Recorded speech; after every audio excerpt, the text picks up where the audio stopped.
KAVERY and the Thief by Sudha Murthy. Story number 2 from Grandma's Bag of Stories.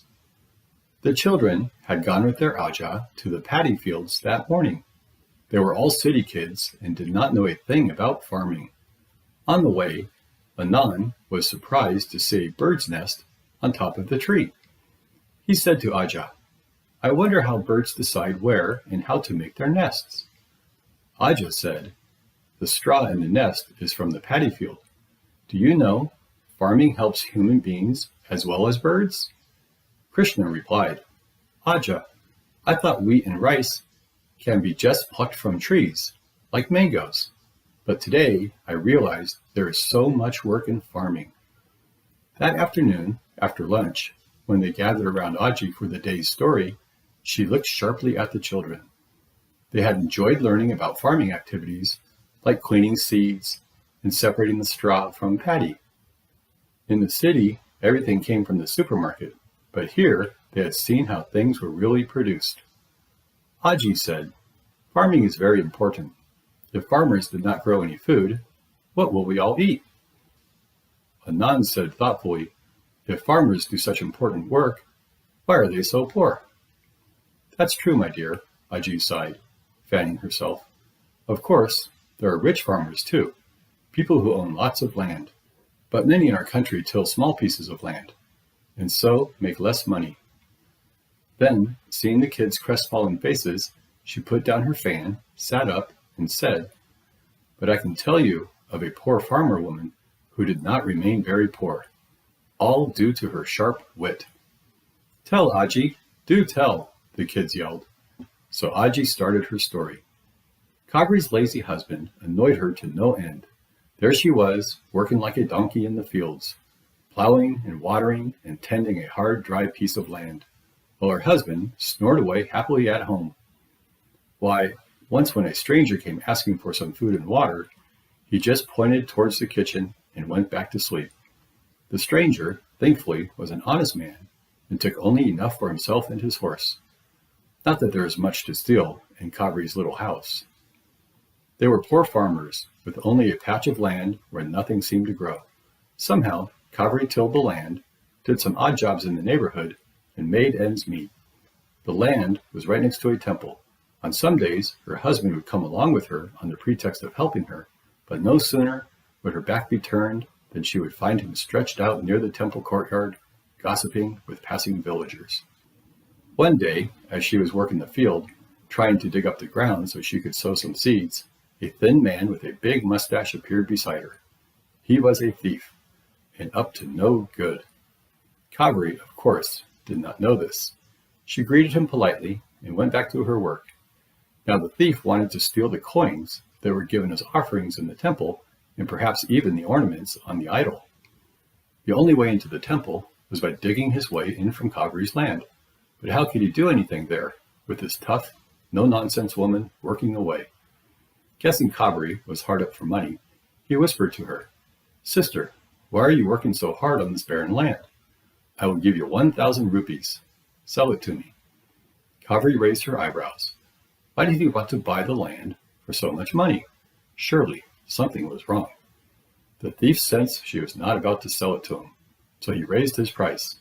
1,050. No. 2,000. No again. 5,000. No! Kavery kept shaking her head. She did not like this odd-looking man who was offering her so much money for the field. Clearly, he had some evil plans. Finally, to keep him quiet, she made up a story. "I will never sell this land. You see, it belongs to my ancestors. Now we are poor, but I am told that once our family was very rich. Though we lost a lot of money, much of it was also buried here, in this field by one ancestor, to keep it safe from robbers. Then people forgot about it for years and years. My husband found a clue to the location of the hidden treasure just a few days back. Why do you think I am digging this hard earth? Not to sow seeds. Oh no, that's just what everyone thinks. I am actually looking for hidden treasure." The thief was stunned. He felt this woman was really innocent, giving such important information to a stranger. He thought, why should I not take advantage of this situation? Here he was, hoping to steal a few coins from the temple, and this woman was telling him about hidden treasure. He replied in a very humble way, "Yes, sister, I understand. After all, it is your family treasure. Only you should get it." He pretended to walk away and went and hid himself a little way down the road. Night fell. Kaveri packed up her tools and headed home. The temple, too, emptied out, and the priest locked it up for the night. Then at midnight, when all was quiet and the night creatures were coming out of their homes, the thief crept into the field. All night he dug and dug, looking for treasure. But of course, there was no sign of it, as there never had been any treasure to begin with. By the time dawn broke, he realized Kaveri had made a fool of him, and all he could do now was get away from the field fast. When Kaveri reached the field, she grinned to herself. Just as she had expected, the thief had spent the night digging up the land nicely for her. All she needed to do now was sow the seeds. She worked hard in the field for the next few months and managed to grow a good crop. She sold those, and finally they had some money. With part of this money, Kaveri bought some jewelry. Many months later, the thief decided to show his face in the village again. He was careful to disguise himself, though. He trimmed his long mustaches, tied a colorful turban, and pretended to be a traveling salesman. No sooner had he stopped into the village than he saw Kaveri going about her work. But what is this? Instead of the simple, unadorned lady he saw last year, she was now wearing jewelry which looked as though it had been in the family for years. Surely she must have located that missing treasure finally. He was determined to look in her house and find the rest of her money and treasure. That night, he appeared at Kaveri's house and said to her husband, "I'm a traveler and don't have a place to spend the night. Please give me shelter for the night." Kaveri's husband agreed immediately. Kaveri, however, glimpsed the man from inside the house and saw through his disguise. She knew he must be planning some robbery, so she said in a loud voice, making sure the visitor heard her, "Oh dear, your dear aunt is all alone at night and has asked us to come stay with her. You know how the dark scares her when your uncle is not there. Come, let us go there for the night." Then lowering her voice a bit, yet making sure she was heard clearly, she continued, "Don't worry about the jewels. I have hidden them in little holes in the house walls. No one will suspect the hiding spot." Then she came out and in her normal voice told the thief, "Brother, you could sleep in the veranda. The house will be locked. Here is some food and water for you. We will come tomorrow morning." The thief smiled to himself at Kaveri's foolishness.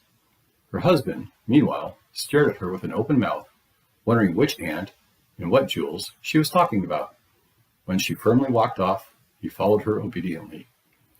The thief could not believe his luck. He had the entire night to comb through the house, tap all the walls, and look for the hidden stash of gold ornaments. So he started. Tap, tap, tap. Kick, punch, and shove. He prowled and he tapped. He kicked and he pushed the walls, hoping to spot the jewels. Finally, he tore down all the walls. But of course, there was nothing he could find. Exhausted, he fell asleep and woke only with the crowing of the cock as the sun rose. Quickly, he found his little bundle of things and ran off. Within minutes, Kaveri and her husband returned. "Oh, Kaveri, see what the bad man has done to our house? You gave him food and shelter, and made me come with you, leaving the man alone in the night," her husband wailed. But Kaveri was smiling, and she broke into peals of laughter and said, "Don't worry, I had planned this all along. You see, I saved money from our last crop to rebuild the house. I needed to call in some laborers to help tear it down, but our guest has done it for us. Now we can make a larger house for ourselves, just the way we always wanted." The whole village heard the story and started marveling at her intelligence. Many months flew by. The thief was burning to take revenge. How dare that village woman trick him? Not once, but twice. He realized that she was very clever. One day, he dressed up as a bangle seller and started wandering in the village.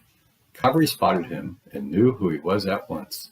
She said to her friends who were crowding around the bangle seller, "Oh dear, I would have loved to get some for myself, but ever since that good-for-nothing thief tried to steal all our money by tearing down her house, I've hidden everything in a little hole in a tree in the woods."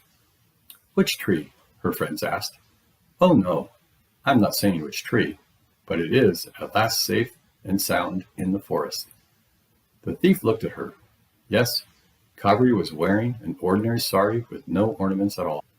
Her friends turned around in astonishment at the crash with which the bangle seller flung down his collection of bangles and made off for the forest. Only KAVERY watched with a grin on her face. Out in the forest, the thief searched high and low for the jewels. He climbed trees, poked around in bushes, got bitten, scratched, and growled at, but he would not give up. The jewels were there somewhere, and he had to find them. The children laughed and laughed when the story was over. The poor thief. Mina and Krishna giggled. Maybe he got eaten by a tiger. Haji grinned. See, she told Anand, sometimes with a bit of luck and lots of pluck, people can change any situation in which they find themselves. The end. I hope you enjoyed the story. Please subscribe for story number 3, Who Was the Happiest of Them All? Have a great day. Bye.